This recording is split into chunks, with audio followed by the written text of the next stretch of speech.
Have you ever introduced your campaign's big villain only for your players to shrug and say, wait, who is this? Or maybe you introduced them too early and suddenly all the mystery disappears. In my opinion, the best villains aren't memorable because they're powerful. They are memorable because players feel their presence long before they ever meet them. And today, we're going to talk about how to foreshadow your villains in a way that builds suspense and creates drama and makes the eventual reveal unforgettable. Hello and welcome. My name is Brian and I'm the host of the Bearded Nerd podcast, where I help new players and game masters learn, play, and grow their love for tabletop RPGs. Think about some of your favorite villains in books, movies, or games. Chances are you heard about them long before you ever met them. People probably whispered their names when they entered a town they feared them, or even perhaps that they were present the whole time and you didn't even know about it. So by the time that they finally appeared, they already felt larger than life. Think about Voldemort. Think about Odin in the God of War series. That is the power of foreshadowing.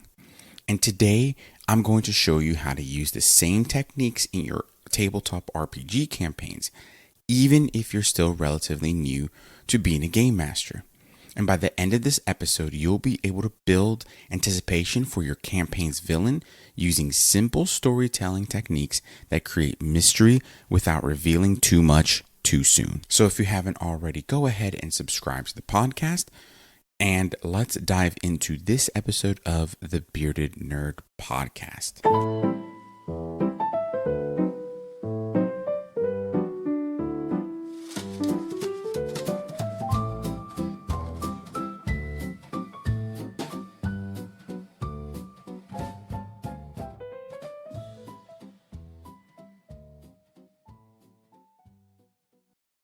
What is foreshadowing? Many GMs think foreshadowing means giving clues about a future event. That's only part of it. Foreshadowing is really about building anticipation. You are telling your players something bigger is coming. Keep an eye out for it, without revealing exactly what. Good foreshadowing creates curiosity. Great foreshadowing creates investment. And oftentimes, many villains feel forgettable because the biggest mistake that newer game masters make is introduce the villain only when it's time to fight them. The villain appears, gives a speech, a player interrupts, and that's how combat begins. Players haven't had the time to fear them, though, or hate them, or even care about them. They just know by a context clue that this is the villain. And usually it's because of the monologue. The reveal falls flat because there was no buildup. People, specifically your players, will fear the unknown more than the familiar. And that's most people in general. But in this context, your players, the characters, are going to fear the unknown more than they're going to fear something that's familiar. So when you're trying to create suspense for this villain and create this foreshadowing aspect, you need to have a little bit of fear. You have to have a little bit of this unknown aspect. And 5 great ways to foreshadow a villain is: number 1, start with showing the consequences. Instead of showing just the villain, show what the villain has done. Maybe it's a burned down city. Maybe the homes are empty. Maybe it's a burned down village, right? It just depends on the scale of villain. It doesn't have to be for your BBEG, mind you. All this makes sense for every villain at every stage of the game. Players will immediately begin asking, okay, who did this? Who desecrated this temple? Or who did this? Those consequences, when shown, ignites that curiosity. From there, allow the other NPCs of the game to tell the story.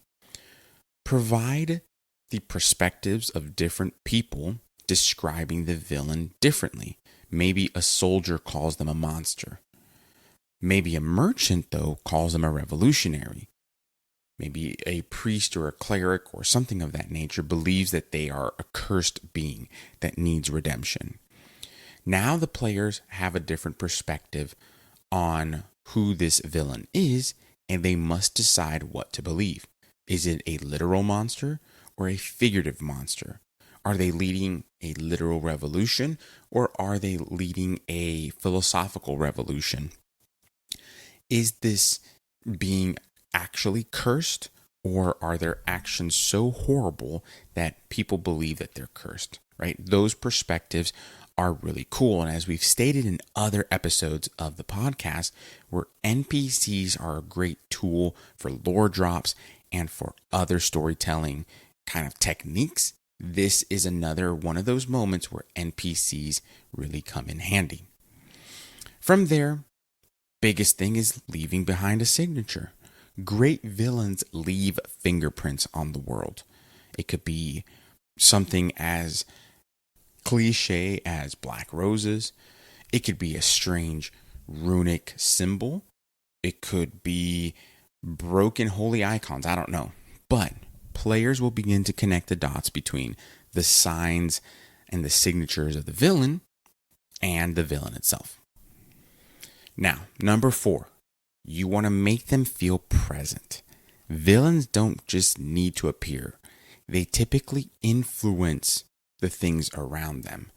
Roads even become unsafe, right? Their environment. Maybe the food prices rise. Maybe the people themselves begin to feel tense. Cities tighten with security, and the world reacts to them. And that makes them feel real. So again, it's having the environment and everything around them respond and react to the villain's presence. And lastly, delaying the reveal. You need to resist the urge to introduce your villain too early. Yes, you are excited, and you should be. You did a great job creating an awesome villain. But every unanswered question builds anticipation, and that reveal becomes rewarding because players have spent time wondering who this person is. And going from there, a great little secret that you can use is to let the players build the monster up, so to speak. Your player's imagination is often scarier than anything you could describe. So if they start adding pieces to the story, they'll begin theorizing whatever it may be. Take those theories and add to it, because those theories are their own investment that they've created. And they're kind of inventing their own parts of the story that's going to be better than what you have come up with. And it's not a problem. It's really a gift. So utilize that gift. Let those players, or take what you have from those players and let that build up the monster, so to speak. I would be remiss, though, if I did not point out these 4 mistakes. If you are listening to this and you can take anything from this episode, please avoid these 4 mistakes. Oftentimes, game masters avoid it, and it ends up making a flat character. So number 1, avoid explaining the villain's entire backstory immediately. They don't need to know it. It kind of deflates them. It deflates who this character is.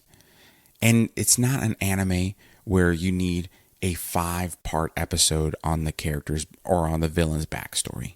You don't need that. Number 2, avoid revealing every motivation too early.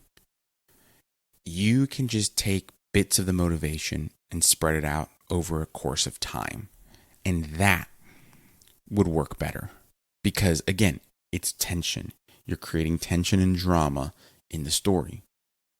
Number 3, avoid having the villain constantly appear without consequences. They can't just show up without a fight happening or something occurring. You also risk losing your villain, especially in D&D 5 and D&D 5.5, because players get really strong by the time that they face a bigger villain. So be careful with that. And number 4, avoid making them evil simply because they're evil.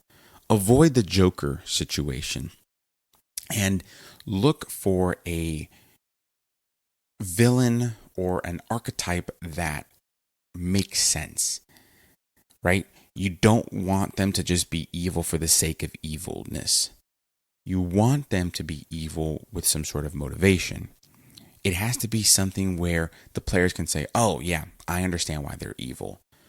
And if you could have the player say, oh, I understand why they're evil, and I agree with them, you have them in your hand. Now, with all that being said, here is a simple foreshadowing framework that you can utilize in your next session. So before introducing your next villain, you need to go ahead and answer these 4 questions. Number 1, what evidence of the villain will the players discover first? Number 2, how has the world changed because of the villain?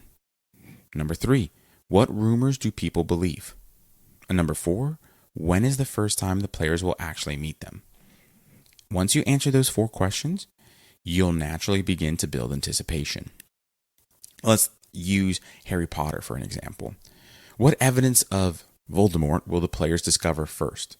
Okay, well, there could be context clues, there could be physical clues, whatever it may be, but there could be clues. Number 2, how has the world changed because of the villain? All right, well, we all know Voldemort left a really bad mark and reputation as an evil wizard, known as the second most powerful or second most dangerous evil wizard, so on and so forth, right? We know this. What rumors do people believe? Well, people believe that if you said the name of Voldemort, Voldemort would appear. Hence the reason they call him he who shall not be named. Again, that's great foreshadowing, and that's a great example of it. So applied to your RPG context, whether Pathfinder, D&D, or something else, it's right there. You can have that framework and implement it pretty easily. So before your next session, go ahead and choose your future villain and then create 1 rumor, which will answer question number 1. Create 1 visible consequence, which answers number 2, as you can see the pattern here. Choose a unique signature and choose 1 NPC who has personally been affected. Introduce 1 and only 1 of those elements during your next game. Don't explain it, just let your players ask the questions. If there's one thing I hope you take away today, it's this. Players don't remember villains because of how much damage they dealt. They remember the villains because of how they made them feel. Fear, curiosity, anticipation. Whatever it may be, those emotions begin long before initiative is rolled. So don't rush the reveal. Build the anticipation and reward curiosity. And let your players discover the villain 1 piece at a time. If this episode helped you rethink how you introduce villains, share it with a friend. And if you want more beginner to intermediate tools for creating immersive stories and memorable worlds, check out the links in the description and in the show notes. Until next time, y'all, have a great one. Keep telling great stories. And as always, y'all, keep gaming.